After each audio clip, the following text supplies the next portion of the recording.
بسم اللہ الرحمن الرحیم۔ جوانی زندگی کا وہ دور جہاں جذبات تیز ہوتے ہیں، نفس مضبوط ہوتا ہے اور امتحان سب سے سخت ہوتا ہے، اور جب جوانی کے ساتھ حسن بھی ہو تو آزمائش اور گہری ہو جاتی ہے۔ حضرت یوسف علیہ السلام، اللہ نے انہیں بے مثال حسن عطا فرمایا تھا، مگر ان کا اصل حسن ان کا چہرہ نہیں بلکہ ان کا کردار تھا۔ عزیز مصر کے گھر میں وقت گزرتا گیا۔ حضرت یوسف علیہ السلام جوان ہو چکے تھے۔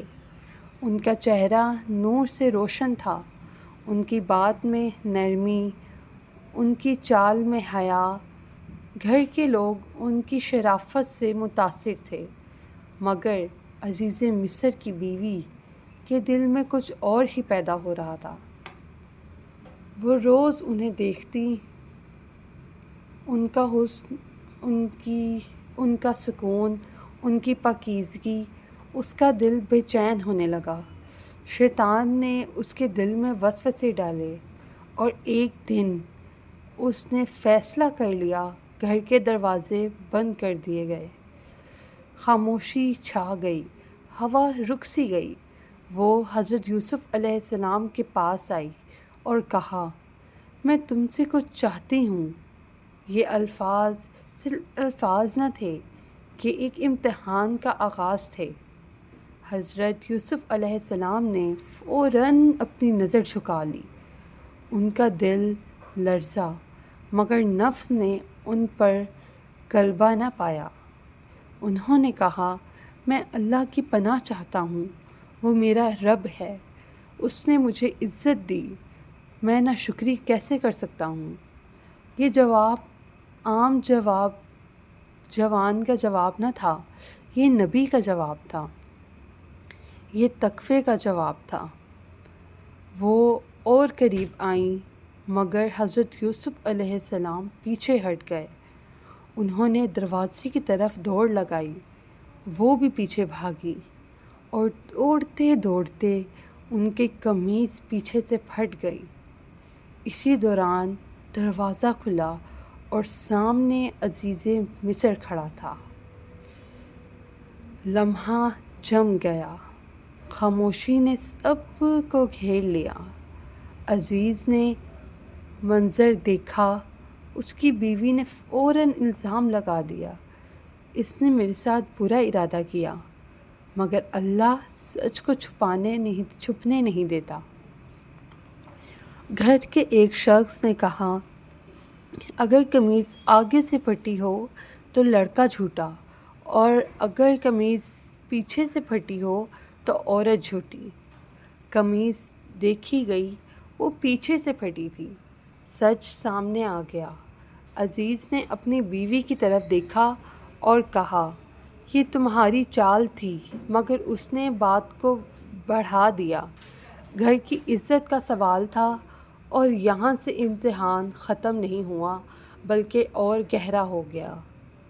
شہر میں باتیں پھیلنے لگیں، وزیر کی بیوی اپنے غلام پر فدا ہو گئی، لوگ ہنسنے لگے، طنز کرنے لگے۔ اس نے سوچا، میں سب کو دکھاؤں گی۔ اس نے شہر کی عورتوں کو دعوت دی، انہیں پھل دیا، چھریاں دیں، اور حضرت یوسف علیہ السلام کو بلایا۔ جب وہ اندر آئے، عورتیں انہیں دیکھ کر حیران رہ گئیں۔ انہوں نے ہوش کھو دیا اور اپنے ہاتھ کاٹ بیٹھیں۔ انہوں نے کہا، یہ انسان نہیں، یہ تو فرشتہ لگتا ہے۔ مگر حضرت یوسف علیہ السلام کا امتحان یہیں ختم نہ ہوا۔ اس عورت نے خلم کھلا کہا، یہ ہے وہ جس کے لیے تم مجھے ملامت کرتی تھی۔ اگر اس نے میری بات نہ مانی تو اسے قید کروا دوں گی۔ سوچئے، ایک طرف گناہ کا راستہ جو ظاہری طور پر آسان تھا، دوسری طرف قید، ذلت، تنہائی۔ حضرت یوسف علیہ السلام نے کیا چنا؟ انہوں نے دعا کی، یا اللہ، قید مجھے زیادہ پسند ہے اس چیز سے جس کا یہ مجھے دعوت دیتی ہیں۔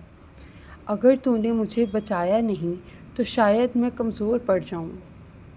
یہ لفظ جوانی کے دور میں کہنے یہی اصلی کامیابی ہے۔ اور پھر فیصلہ ہو گیا، انہیں قید کر دیا گیا۔ مگر یاد رکھیے، جس نے کنویں دیکھے ہو اس کے لیے قید بھی اللہ کا گھر ہوتا ہے۔ حضرت یوسف علیہ السلام قید خانے کی طرف لے جائے گئے، مگر ان کا سر جھکا نہیں، ان کا دل ٹوٹا نہیں، ان کا یقین کمزور نہیں۔ کیا قید ان کا کہانی کا انجام ہوگا، یا یہاں سے ہی ایک نیا دور شروع ہوگا؟ کیا اللہ اپنے صبر کرنے والے بندے کو تنہا چھوڑ دے گا، یا قید ہی ان کی عظمت کا ذریعہ بنے گا؟